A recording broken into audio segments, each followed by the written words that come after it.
দূর বহুদূর, রাখবো স্মৃতি নীলচে কাছে, বিষাক্ত ওই মায়ার জালে ফিরবো না তোর শহরে।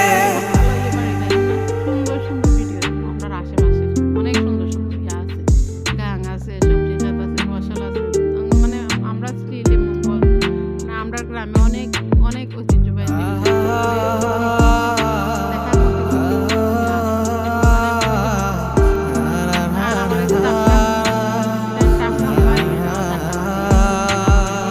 কত হৃদয় আমার পুরে পুরে ছাই, চোখ মুজিয়া গেলে আমি এই দুনিয়ায়। আপনারা সবাই কিন্তু আমার লাগে দোয়া করবো আমি যেন তাড়াতাড়ি সুস্থ হয়ে যাই আর ভালো হইয়া বাড়ি যাইতে পারি আপনারা।